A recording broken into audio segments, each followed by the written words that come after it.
C'est-à-dire qu'on ne construit pas une société seule, on construit une société ensemble. Quelle est la faute du RDPC dans tout ce que vous venez de dire? Il n'y a pas que les gens du RDPC qui boivent. Monsieur. C'est le RDPC qui est au pouvoir. Non, attends. C'est lui qui réglemente tout ce qui est... Vous ne savez pas que les autres peuvent changer le RDPC. Et autres. Non, c'est trop facile ça. Attention. Il y a dans l'entreprise, dans le comment on dit ça, dans le management des organisations, on peut changer une entreprise à partir du haut ou à partir du bas. Moi, je ne vois pas haut. Je peux influencer. Je vais vous dire, dernièrement, les brasseries organisent la fête des meilleurs. C'est comme ça qu'ils ont appelé ça. Ils m'ont invité. Vous savez, quand les brasseries vous invitent, c'est de l'argent au bout. Je leur ai dit que je voyageais. J'allais au Tchad. Parce que je ne me vois pas en train de venir à une fête des brasseries. Quel que soit ce qu'on me donne. À partir de quel moment, selon vous, selon les statistiques que vous avez recensées ici, tous ces phénomènes-là ont connu une sorte de croissance exponentielle?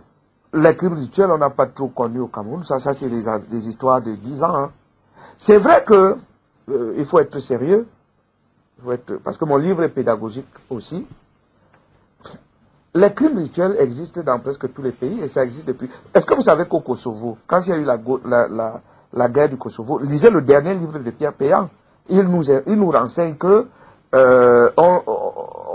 il y a eu entre 100 et 500 cas d'organes vendus en Serbie. Pierre Péan. Est-ce que vous savez que l'UNESCO a tenu à Libreville, au Gabon, en juillet 2005, un forum sur les crimes rituels? Est-ce que vous savez que l'UNESCO a une définition claire des crimes rituels? Tout cela est dans le livre. Donc, est-ce que vous savez qu'en Grande-Bretagne, il y a des crimes rituels? Il y a une secte là-bas, j'appelle secte tout ça, le spiritisme. On enferme les gens dans une salle, on tue, on prend la tête, etc. Parce que les crimes rituels obéissent à une pratique, à un rite. C'est en cela que les crimes rituels deviennent des crimes particuliers. Vous tuez des gens, regardez les photos. J'ai mis une cinquantaine de photos là-dedans.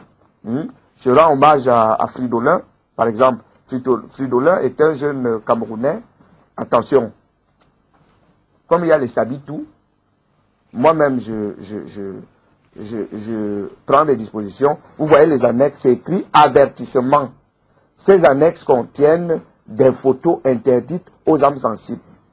C'est ça qu'on demande de faire. Et je l'ai fait. Donc, vous voyez, Fridolin, vous voyez, voici un monsieur qui était à l'université, physique-chimie, et puis il a été assassiné, et puis voilà, on a tout enlevé.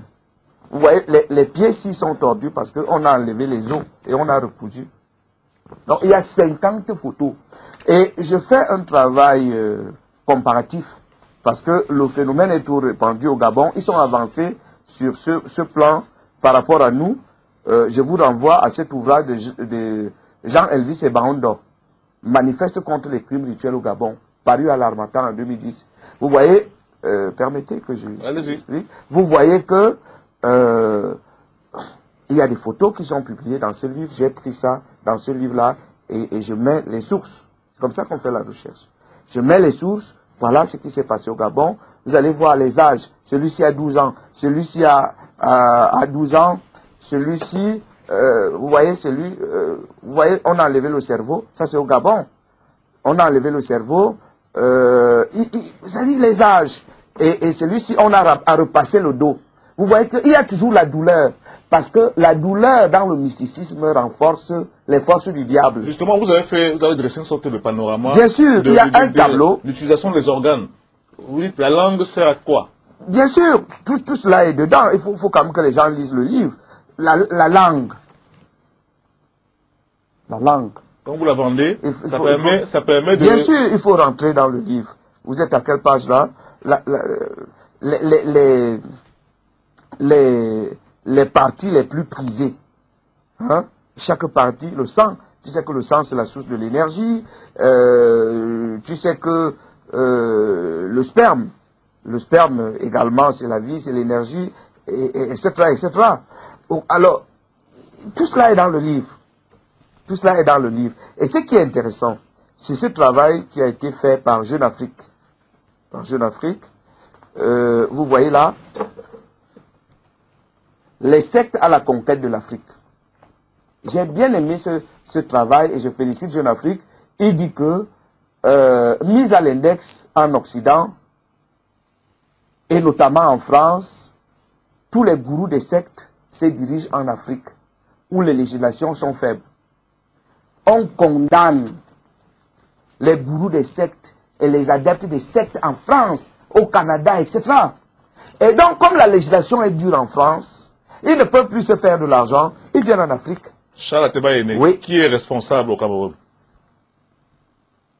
Je ne sais pas ce que vous souhaitez. Pourquoi vous voulez que qui soit responsable? Les gens qui y vont sont responsables.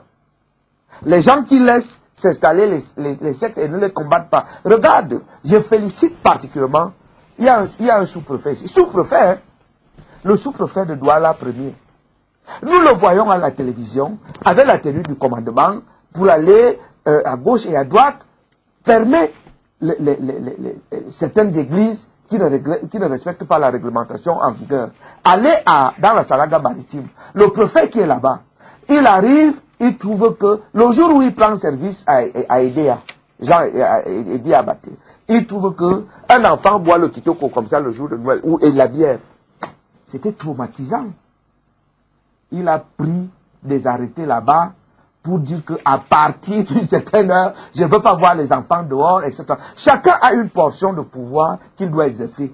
Est-ce que le chef de l'État, comme vous voulez qu'on dise que c'est lui qui est responsable? Je n'ai rien dit. Bon, alors est-ce que le préfet de la Saraga maritime a déjà été relevé de ses fonctions parce qu'il a posé ses actes pour protéger?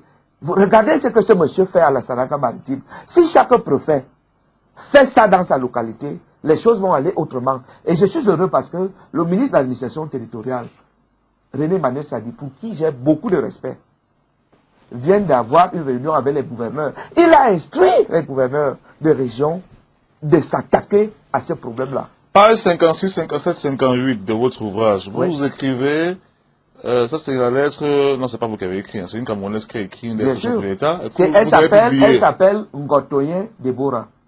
Ngotoyen Deborah. Ngotoyen Deborah est journaliste, très brillante, épouse Vebeme. Elle a écrit au chef de l'État. Voici sa cadette, c'est-à-dire que après Ngotoyen Deborah, c'est cette fille. Elle s'appelle Claude Michel Mbalamvogo, 17 ans. Regardez comment elle est belle. Elle était en terminale. Un enfant qui est en terminale à 17 ans, c'est beaucoup d'espoir. Elle a été tuée dans les crimes de Mimboma. Paix à son âme. Oui, j'ai des références. Je parlais toujours avec des références. Posez la question à Oswald Baboké, où est la fille qu'on appelle Nadia Osana. Posez-lui cette question-là. Je vais présenter ses photos ici. Il va vous donner son parcours et où se trouve-t-elle en ce moment. Posez-lui la question. Sexe, pouvoir, argent, promotion, satanisme, chantage, corruption, tout ce que vous voulez. Posez la question à Oswald Baboké. C'est lui-là même qui envoie des enfants aller braquer un peu partout pour que ça tombe sur la tête de M. Biya. Posez la question à Ferdinand Gongo. Qui est Patricia Yolande Yahi? Où est cette fille? Alors, tous les promotionnaires de ces filles-là, qui étaient des majors de promotion, sont au Cameroun et végètent. Les Maboya sont affectés à gauche et à droite. Yes, sir. Les Maboya sont affectés à gauche et à droite. Sexe, pouvoir, argent, chantage, chacun raconte sa vie. Oui, monsieur. Voilà dans quoi on se retrouve dans notre pays, le Cameroun. On a un monsieur qu'on appelle Mbargomboa. Qui est Mbargomboa? Mbargomboa, c'est le ministre chargé de mission à la présidence de la République. qui a tué sa femme devant vous. Et pour tuer sa femme, il a appelé Mbargangele, n'est-ce pas? Et quand sa femme est décédée, ce sont les patrons de Yaoundé, de l'église Jean Barga, qui viennent faire la messe. Qui sont d'ailleurs au courant. Ils viennent faire la messe. Pourquoi Mbarga Mboua tue sa femme? Cette femme-là, elle-même, avec laquelle ils ont participé et contribué, organisé des partous. Je parle de Mbarga Mboua et sa femme. Ils organisaient des partous même avec certaines personnes de l'église catholique. Il y a l'un d'eux qui est au Grand Nord. La mémoire me reviendra, je vous donnerai son nom et sa photo. Alors, pourquoi ce monsieur demande de chasser sa femme? Parce que son épouse s'est opposée à ce comportement-là pour qu'il n'abuse pas les bébés, les enfants de sa fille. La femme dit non, quand même. Maintenant, elle vient dire quand même, alors que quand elle participait pour faire des partous, c'était bien. Maintenant, il oubliait que à force de faire ça, le monsieur avait déjà détruit et ses propres enfants. Il fallait aller maintenant avec les petits-enfants. Oui. La femme s'interpose donc et décide de chasser la femme de la maison. Regardez.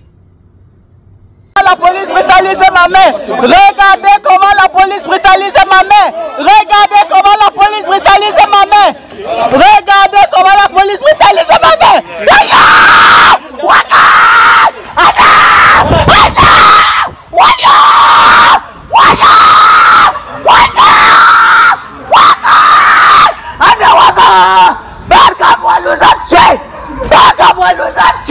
Au secours!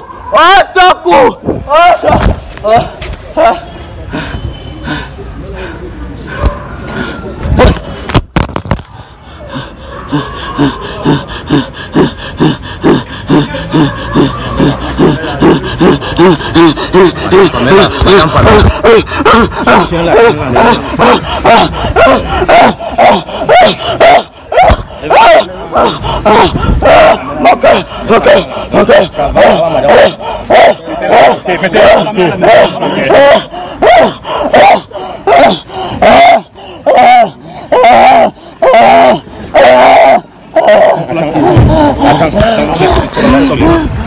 Bien, il chasse la femme de la maison. Ça se passe à Yaoundé. Et pour que cette femme-là sorte de la maison, comme vous l'avez entendu crier là, il a fallu qu'il appelle Mbargangele. Mbargangele envoie la police. On envoie les gendarmes. Parce que la vidéo, là, vous voyez qu'il y a des gendarmes, il y a des policiers, même des militaires. Ce bout de femme-là, on la prend, elle n'est sortie, elle n'est plus jamais revenue. Mbargangele, Mbargomboa, Jean Barga, c'est l'évêque de Yaoundé. En plein Yaoundé.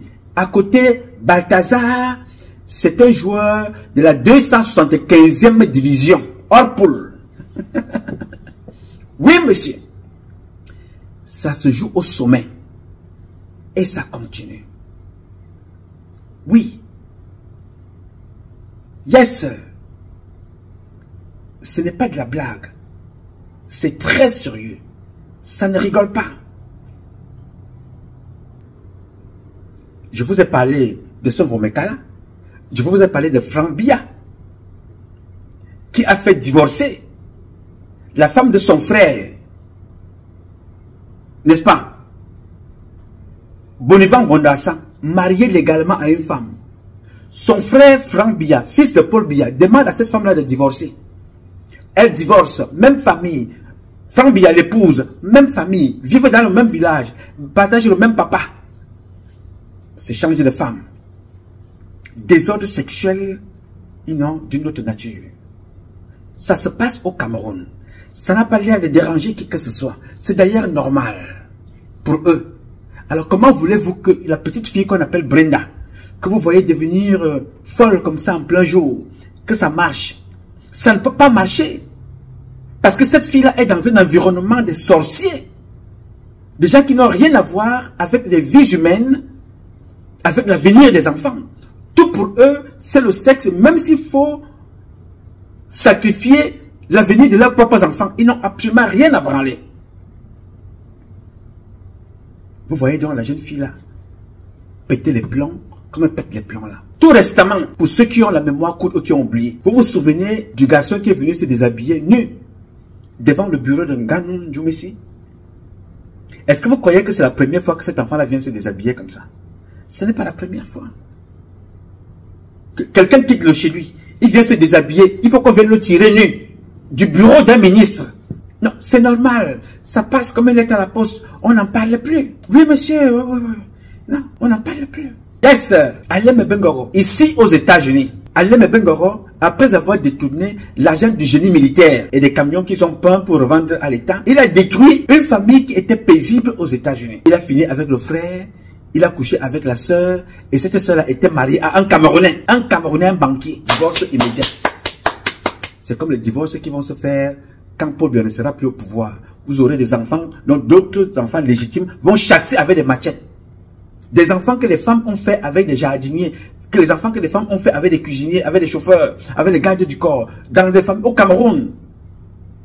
Ici aux États-Unis, la femme de Martin Bellinga Boutou a fait son dernier enfant avec le chauffeur. Ils ont donné le nom de Paul Biya. Un désordre sexuel que vous ne pouvez même pas imaginer. Attendez quand Biya ne sera plus au pouvoir. Vous allez voir ce qui va se passer. Un désordre que tu ne peux pas. Comment est-ce que tu expliques de tels comportements? Alem Bengoro, aujourd'hui en prison, a créé un désordre pas possible. Y compris avec la femme du médecin-chef de la garnison militaire à Douala à l'époque. Je vais vous ressortir le dossier avec des photos à l'appui. Quand on l'a arrêté, la femme a fui. Je ne sais pas si c'est le mari, je ne sais pas ce qu'il est devenu, mais il était à Douala, ce monsieur-là. Les gars créent, dès que tu as un petit pouvoir, tu es convaincu que toutes les femmes doivent coucher avec toi. Dès que tu as un petit pouvoir, même tes propres soeurs, tes cousines, les femmes de tes frères, tu ne respectes plus rien. Parce que l'argent, ça va finir au Cameroun. Allah Wallahi, ça va finir. Bougie. Je vous assure, Dieu m'est témoin. Ces comportements-là vont finir. Ce ne sont pas nos valeurs. Je dis, dès que tu as un petit pouvoir, il y a un autre qu'on appelle Mbargoudjoui, le ministre du commerce. Lui alors, c'est une maladie. Femme des gens, cousine, tante, les belles-sœurs, tout le monde doit y passer. J'ai dit, Balthazar, c'est un joueur de la 275e division hors poule. C'est-à-dire que c'est un gars, il s'amuse, j'ai l'impression qu'il s'amuse. Un jeu dangereux, bien sûr. Sans capote, c'est très grave. Au Cameroun, ils ne sont pas dans une division. Ce sont des entraîneurs, les fondateurs, ou alors cofondateurs. Parce qu'au Cameroun, c'est un autre niveau. Oui, monsieur. 99,99% des membres du gouvernement camerounais. Désordre sexuel. Le général Mondoua, de l'autre côté. Le désordre qui crée à la marine. Lui-même, il a fait un communiqué officiel. Je me rends compte que ici, il y a plusieurs filles de la marine qui sont régulièrement enceintes. Il ne vous dit pas que lui-même, il a déjà enceinté plusieurs. Le contre-amiral Mondoua, à la marine. C'est lui qui avait fait le communiqué. Je vous ai lu ça ici. Oui, monsieur. Je vous dis toujours des choses avec référence. Je vous donne les noms. Le contre-amiral Mondoua, à Yaoundé. Lui, à tout seul, il a 5 femmes. Oui, il peut épouser autant de femmes qu'il veut. Mais avec il gère avec quel argent? Le budget de l'État. Qu'est-ce qu'il fait pour l'armée? Que fait-il pour reformer? Rien du tout. Tout pour eux, c'est la débauche, dépravation sexuelle. L'ambassadeur du Cameroun au Vatican, Antoine Zanga, a pris sa nièce, que vous voyez là, couché avec elle. Elle a conçu 2 fois. Chaque fois que l'enfant, la grossesse atteignait 3 mois, il provoquait la sortie et consommait le fœtus ensemble. Ils ont fait ça 2 fois. Après, il a tué la fille. Je vous parle là de Antoine Zanga au Vatican. Et ce monsieur-là, représentant du Cameroun auprès du Vatican, il a fait un enfant avec sa propre fille. J'aime vous parler, demandant à ces gens-là que je m'appelle Nouma, Patrice Nouma. Je vis ici à New York. Mon numéro de téléphone c'est le 001 551 666 10 27. Portez plainte. Il faut que le monde nous entende pour comprendre quel régime M. Biya nous a laissé. Parce que je considère que je parle de lui au passé. C'est très grave.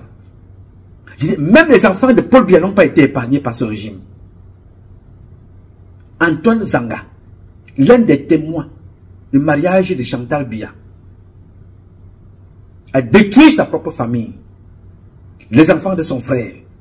Cette petite fille-là est morte. Moi, j'ai ces messages. Quand je vous dis des choses, je ne raconte pas pour faire plaisir à qui que ce soit. Je parle, je cotise, je fais le ndjangui de mon courage. Et je capitalise le souffle de vie que Dieu m'a donné ce jour. Pour vous informer, pour vous sensibiliser de ce qui se passe, de ce que font ces gens-là. Une organisation de criminels. Yes, sir. Ils tuent sans état d'âme. Détruisent nos valeurs culturelles, éducationnelles, traditionnelles. Ils détruisent partout, y compris leurs propres enfants. Vous ne pouvez même pas imaginer le degré de la dépravation sexuelle qu'il y a dans notre pays, le Cameroun. Je suis en train de réunir le parcours des enfants d'une là qu'on appelle Amana Djan Mart. Amana Djan Mart. Son fils aussi, qui était en Turquie. On l'a ramené de l'autre côté, je pense qu'il est en Suisse. Je suis en train de cotiser les dossiers de tous ces gens-là. Les missions diplomatiques du Cameroun sont comme ça. Vous vous posez la question, ces gens-là font quoi ici? Quel est votre rendement? Les Camerounais ne sont pas satisfaits. On a des problèmes de passeport, on a des problèmes de documents administratifs. Mais vous êtes chaque jour on est affecté, chaque jour on est affecté. Vous faites quoi dans des missions diplomatiques? C'est devenu, les relais des boulots qui sont aux affaires et des nangas. Leurs enfants, leurs copines, leurs voisines, les business qui prennent de l'argent. Ce sont leurs gens qui sont partout dans les missions diplomatiques. Partout. Mais entre-temps, personne ne s'occupe que, voilà, il y a la guerre au Liban. J'ai vu le président du Sénégal envoyer un avion aller prendre ses compatriotes, les ramener. Personne ne pense au Cameroun. Personne ne pense au devenir des Camerounais. Personne ne pense qu'il y a des Camerounais là-bas qui souffrent. Que font-ils là-bas? Comment allons-nous les protéger? Non, leur problème c'est d'envoyer. Ils n'envoient pas leurs enfants là où il y a les théâtres de guerre. Ceux qui sont des militaires sont à Yaoundé, j'ai des postes d'argent. Ceux qui sont dans la diplomatie, même sans diplôme, même ayant échoué, on envoie dans les missions diplomatiques. Personne ne s'occupe des Camerounais au Cameroun, personne ne s'occupe des Camerounais à l'extérieur. Et vous venez vous placer là avec des vieilles couilles qui sont devenus comme des anciens soutiens-gorge de Mami Wata. Vous venez nous dire, non, Paul Biya, le Sud a demandé que Paul Biya soit encore candidat. Oui, vous êtes libre, c'est la liberté d'expression. Mais acceptez aussi que les autres vous disent que donc Paul Biya, il sera candidat à Sambalima. Il ne sera pas candidat des Camerounais. Parce que moi, Paul Biya ne sera plus mon candidat. Il ne sera plus mon président. Il sera mon ex-président et il restera éternellement mon père. Alors je vais me battre par tous les moyens pour prendre Paul Biya, l'amener à Vomeka, qu'il est resté là-bas. Et je profite d'ailleurs de passer un message aux militaires camerounais. Écoutez-moi, camarades. Je suis parti de l'armée. Je n'étais pas le dernier des soldats. Je suis parti de l'armée parce que j'ai vu tout ce qui se passe aujourd'hui. Je l'ai vu il y a 30 ans. Parce que je suis un enfant éclairé. J'attire votre attention. Je sais qu'il y a encore 2 qui ont été tués l'autre jour, dont l'enquête va se suivre. On les a tués, ils n'ont pas fait un accident. Je peux vous le confirmer maintenant. Les 2 jeunes là qui ont été tués, qu'on a retrouvé de morts avec un camion de bois à garer à côté. Non, ils n'ont pas été tués par ce camion, ils ont été assassinés. Mes éléments sont en train de monter l'enquête. Le ministère de la Défense peut demander l'ouverture d'une enquête comme d'habitude, ils le font pour faire plaisir à eux-mêmes. Je voulais donc vous dire ici, vous êtes les plus grands perdants de ce régime. Parce que c'est vous qui êtes la porte d'entrée et la porte de sortie en termes de sécurité dans notre pays. Vous avez tout perdu. Les soldats, les hommes de rang, les sous-officiers et certains officiers qui n'ont pas de poste, qui subissent aussi ce système. Alors considérez à partir de maintenant que tous les généraux que vous voyez au Cameroun sont vos ennemis. Tous les officiers qui sont dans les théâtres de guerre, qui vous poussent à la mort, sont vos ennemis. C'est des personnes à mettre hors état de nuire le moment venu.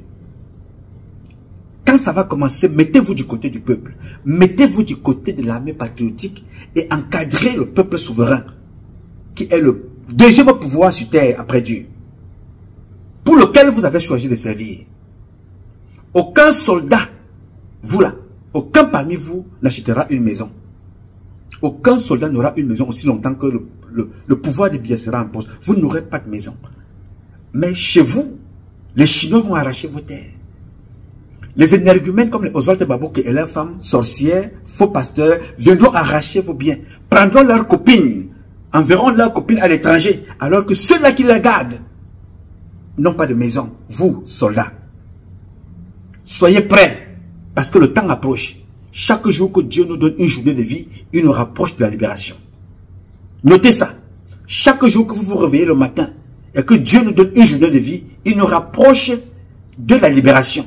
Et cette libération-là ne pourra se faire sans vous. C'est vous qui allez libérer le Cameroun. C'est vous qui allez libérer le peuple camerounais. Parce que tout ce que vous voyez là, il joue contre vous. La première mission de tout président sur cette terre, c'est d'abord la sécurité de ses citoyens, de ses concitoyens. Donc c'est vous qui avez la responsabilité. Alors vous avez quoi? Vous devez tout payer. Les avantages, vous payez. Les allocations familiales, vous devez payer. Votre retraite même, elle est bouffée. Parfois, vous êtes maltraité. Les indemnités d'invalidité, c'est toujours un problème. Les frais d'émission, pour les avoir, il faut payer. Pour se soigner, il faut payer. C'est vous qui subissez tout ça, alors que c'est vous qui contrôlez le Cameroun, c'est vous qui le sécurisez. Aujourd'hui, on va vous transformer en femme. On va vous ôter votre capacité, votre valeur d'homme. On va vous réduire à la sodomifiant. Dites non. Vous avez donc la mission.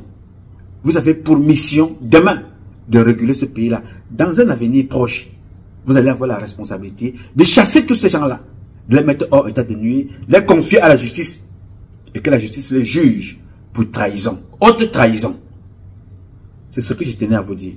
En ce qui concerne les dépravations de mœurs dans notre pays et la vulgarisation de la sexualité, la commercialisation, avec tout ce que ça comporte comme désordre, tout ça va se réguler. Pour le moment, nous ne pouvons que dénoncer, avec des éléments de preuve à l'appui. Mais sachez que ça prendra fin le moment venu.